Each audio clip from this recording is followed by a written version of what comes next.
Nesse vídeo eu quero tratar contigo a respeito do HGLG11, que nesse momento está abaixo dos R$ 150 e segue caindo nesse ano. E aí fica a dúvida, afinal de contas, a gente está se referindo aqui a um dos fundos imobiliários mais antigos que nós temos na Bolsa de Valores e um fundo imobiliário de tijolo que mais entregou retorno de longo prazo. É sobre isso que a gente vai tratar nesse vídeo. Vem comigo. Salve, salve, investidor, como é que você está? E vamos direto ao ponto. Olha só. HGLG11. Pegando-se aqui os últimos 5 anos, ele acumula uma queda de 11,5%. É uma queda importante, mas claro que isso aqui coincide com o quê? Com o início do ciclo de alta do juro brasileiro. A renda variável, no Brasil, compete e muito com a renda fixa. Por que eu preciso dizer isso?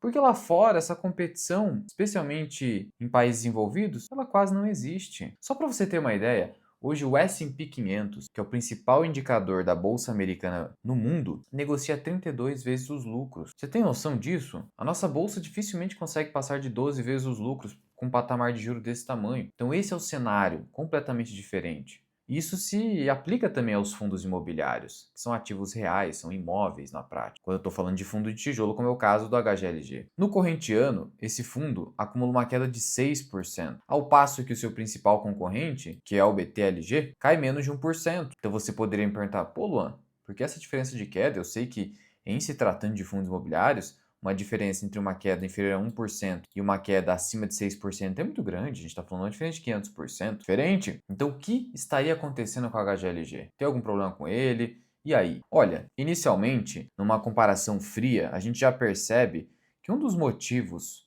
do BTLG ser mais demandado pelo mercado financeiro é o fato de que ele produz mais renda, um dividend yield de 9%, enquanto o HGLG está quase em 9%. E daí você vai me perguntar, Luan, por que isso acontece? Existe uma diferença aí tão grande em qualidade de gestão? Olha, o histórico do HGLG sob a gestão do Credit Suisse foi um histórico espetacular. O histórico de longo prazo do HGLG é quase imbatível. Só que o BTLG tem dominado o cenário. Nos últimos 10 anos entregou 363% de rentabilidade, uma máquina, enquanto que o HGLG menos de 200%, ou seja, não conseguiu chegar nem a 12% ao ano.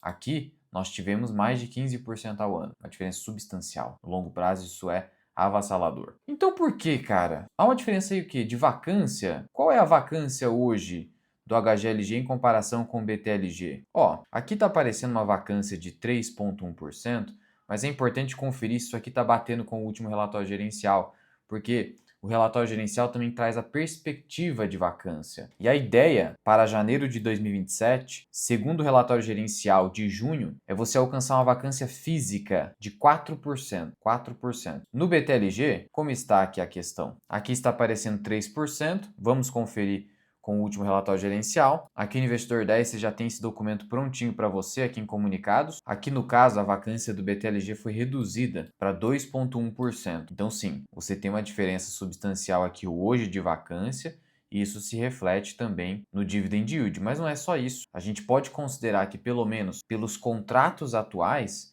o BTLG ele vem produzindo um resultado ligeiramente melhor. E aí isso possibilita rendimentos maiores. Só que a gente também não pode ignorar esse histórico do HGLG. Ah, Luan, mas mudou a gestão, já era. Não é bem assim. Não é bem assim. É claro que o mercado pode estar agora desconfiado, mudou a gestão, agora é da pátria, mas o pessoal, a princípio, foi mantido. Claro que existe liberdade de mudar a gestão, mas foi mantido grande parte do pessoal. Claro que pode ter choque de cultura, mas eu imagino que não seja um choque tão grande assim. Claro que só o tempo vai dizer. Mas o histórico do HGLG, ele milita a seu favor. Isso não pode ser ignorado. O ponto é saber se o mercado exagerava no seu valuation. Porque veja, aqui no histórico de indicadores fundamentalistas do HGLG, vou pegar aqui um histórico longo, eu consigo pegar 10 anos. Indicador preço ou valor patrimonial. Atualmente está em 0,90, né? Custando R$ 148, R$ 149 reais. Esse indicador já chegou a 1,52. Você tem noção, cara? 1,52? O mercado pagava mais do que 50% do valor de avaliação dos imóveis, ou melhor dizendo, do patrimônio líquido, né? Porque eu tenho que tirar ali as obrigações. Enfim, era um ágio enorme. E isso ajudou a entregar um retorno muito alto. Porque se o mercado está jogando o preço para cima, eu vou ter um retorno, pelo menos no curto prazo, enorme. Claro que se eu não vender, na prática, eu não estou realizando esse lucro. Mas por que o mercado precificava assim? O dividend yield foi para 5,71%. Você tem noção que o mercado, para ele, era suficiente para investir em HGLG receber esse nível de renda? Isso aconteceu, isso aconteceu.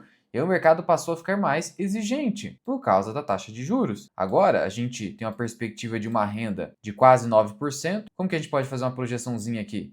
Bom, se eu for comprar hoje o HGLG a 149, vamos arredondar. Bom, a gente precisa ver quanto ele está pagando e quanto ele espera pagar. Veja só aqui, a distribuição de rendimentos do mês foi de 1,10 por cota, em linha com os últimos meses. Então, aparentemente, essa é a ideia do fundo, continuar distribuindo 1,10 por cota. Então, você multiplica esse 1,10 por 12 meses. Então, existe uma perspectiva de você receber 13,44 por ano no HGLG. Então, como é que eu faço aqui minha estimativa? Basta eu dividir pelo preço a mercado, 149. Você acredita que hoje eu estou comprando um yield de 9%? Em HGLG. Isso já aconteceu no histórico do HGLG. Vamos voltar aqui nos indicadores fundamentalistas. Eu vou aqui em Dividend Yield, 888, 2022, mas aqui tem não recorrente, né? E 2016. Então veja que hoje, aparentemente, existe um desconto, mas todo desconto eventualmente pode ter uma justificativa, e essa justificativa é válida. O fundo perdeu qualidade, ou seja, o mercado agora ele vai de maneira frequente ou estrutural passar a exigir pelo menos um yield de 9% ad eternum aqui no HGLG, a gente precisa investigar via análise do relatório gerencial o que está acontecendo com o fundo. Ele está muito alavancado?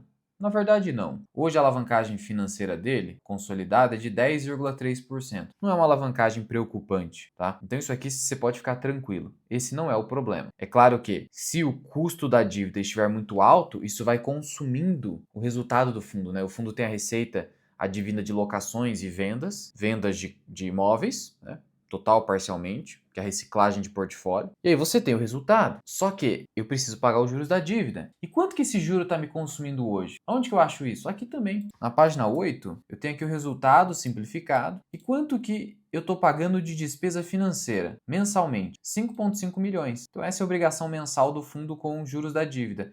Isso dá 12 centavos por cota. Então veja como a dívida hoje dobra o meu custo operacional, porque minha despesa operacional é 12 e eu pago 12. Significa que se eu não tivesse mais nenhuma dívida, iria sobrar mais 12 centavos de resultado por mês, que me facilitaria receber mais renda. Mas enfim, isso faz parte do fundo e não dá para ficar contando com isso. Aqui do lado, eu consigo verificar a movimentação da reserva. O que é a reserva? Ora, o fundo ele tem que distribuir 95% do resultado. Então sobra 5% do caixa. O fundo acaba distribuindo isso também. Olha só aqui, ó. Até maio, o fundo estava com uma reserva de apenas 7 centavos por cota. Muito pouco, muito pouco. Aí ele conseguiu um resultado excepcional de 1,47, mas isso aqui é uma receita extraordinária, não conte com isso. A receita comum do fundo hoje é ficar em torno de 50 a 55 milhões de receita de locação, tá? Então cuidado, não conte muito com isso. Receita total uns 55 a 57 milhões de reais, e aí o resultado distribuível vai ficar entre 45 a 50. Então, fica de olho nisso, isso é muito importante. Mas enfim, basicamente a gente está falando o seguinte, olha, que de despesa financeira no ano, eu estou pagando uns 60 milhões, e se eu acrescer esses 60 milhões ao resultado acumulado aí, ó, que dá 515, eu teria quase 600 milhões de resultado. Seria uma maravilha. Pensa só, eu tenho aí, ó, vou pelo patrimônio líquido, né? Eu tenho um patrimônio líquido de 8,8 bilhões. Não, esse aqui é o ativo, 7,6 bilhões, tá? De patrimônio líquido. Se eu tivesse 600 de resultado em cima de 7,6, eu teria aqui quase 8% em relação ao patrimônio líquido. O resultado é um bom resultado, tá? Veja como o fundo distribui 100% do resultado na prática. Até por isso que a hora de a gente calcular o preço teto a gente vai considerar como se fosse 100%, porque na prática, tudo que o HGLG a longo prazo produz de resultado volta para o cotista. Claro, pagas as despesas operacionais e financeiras, obrigação do fundo. Porque veja, ó, resultado acumulado de 12 meses, 528 milhões, quase 529 de resultado distribuído. Distribuível, 525, quase 526. De onde que vem essa diferença? De caixa, de reserva. E agora o fundo tem uma reserva aqui que ele pode distribuir excepcionalmente ou diluir para os próximos meses. Mas ele precisa ter cautela porque a vacância vai aumentar. Já é uma previsão do fundo. Aqui, ó, basta você ver aqui a comunicação da gestão. Considerando movimentações mapeadas, projetamos uma vacância física de 3,3% em julho de 2026. Além das movimentações descritas acima, temos mapeada a saída da Cargill no ativo de Goiânia, prevista para janeiro de 27, o que vai elevar a vacância física para 4%, que ainda não preocupa, mas gera uma queda de resultado. E aí você tem que ter reserva ali para poder ir distribuindo provento. E Luan, como é que o fundo calcula essa vacância física? Deixa eu te mostrar. Tá vendo aqui a carteira de ativos do fundo? Ele tem aqui, ó, diversos ativos, tá? São 28. Não, 28 não.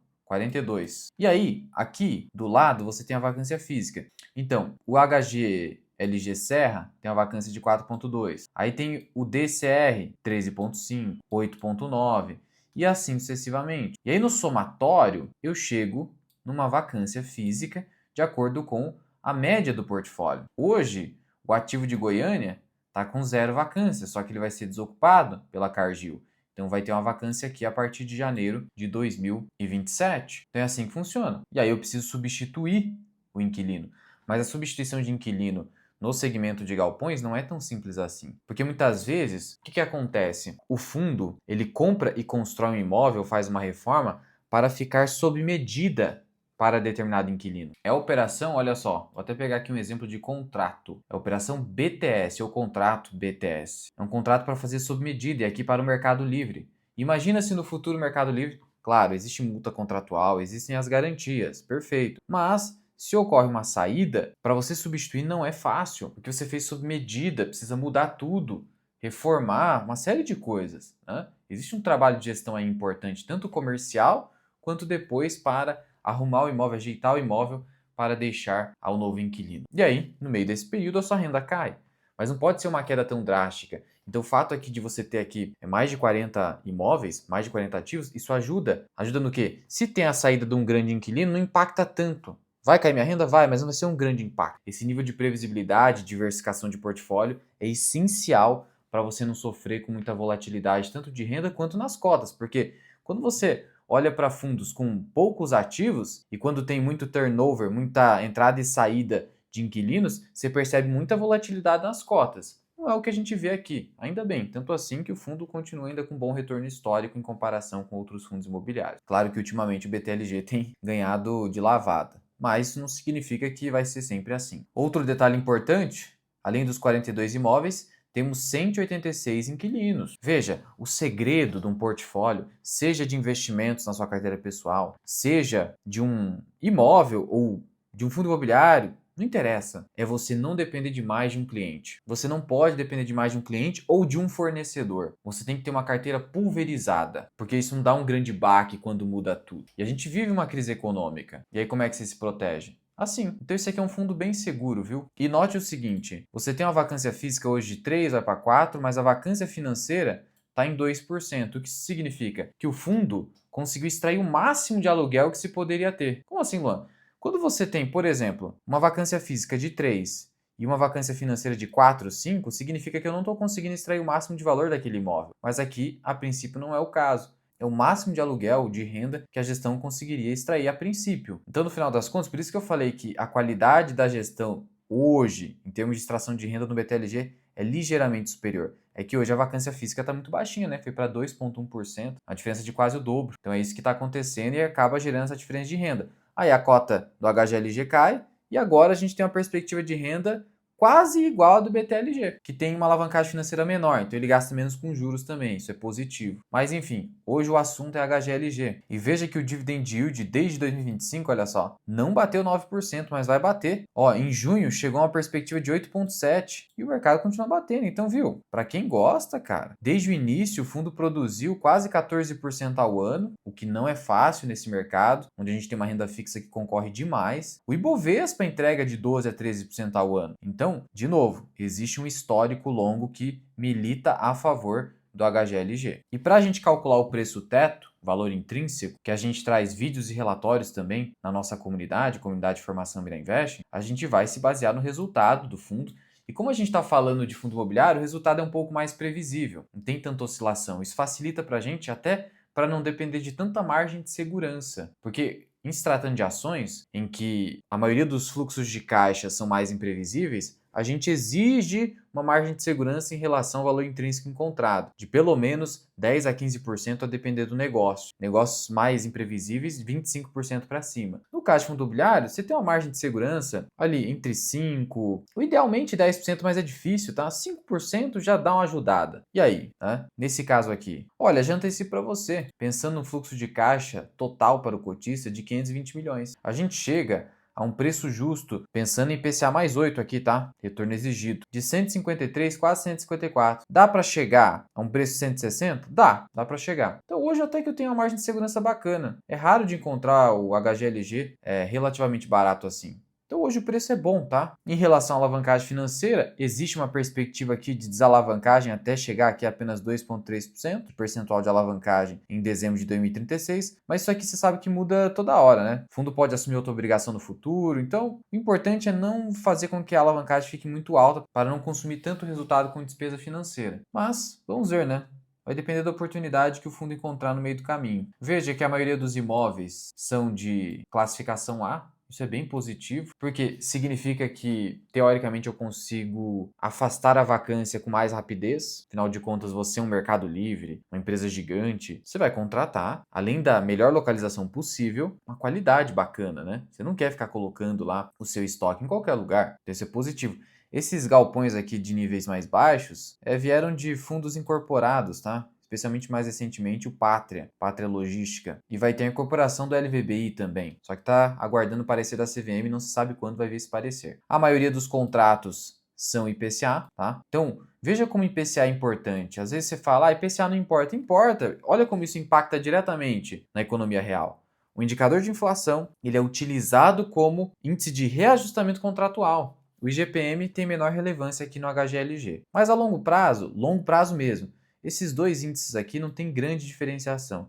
Acontece que o IGPM ele é mais volátil, porque o câmbio afeta muito. É, entre aspas, a inflação ao produtor. Então aqui você tem mais volatilidade, mas a longo prazo esses dois indicadores não mudam tanto entre si em termos de acumulado. O histórico de vacância mostra pra gente que o fundo tem chegado a picos aqui de 3,6, 3,8 aqui, vai chegar a uma vacância, aqui é financeira, né? Vai chegar a uma vacância de 4% na vacância física, mas tudo em linha com o patamar histórico. Quando você pega um histórico mais longo do HGLG, não é muito diferente disso, tá? Na verdade, essa vacância já foi bem pior. Olha 2023. Vamos pegar 2019? 2019 a vacância estava em 6,8 e mesmo assim o mercado precificava nas alturas. Então olha como o mercado hoje reprecificou o ativo. O fundo também tem uma carteirinha de FIIs, tá?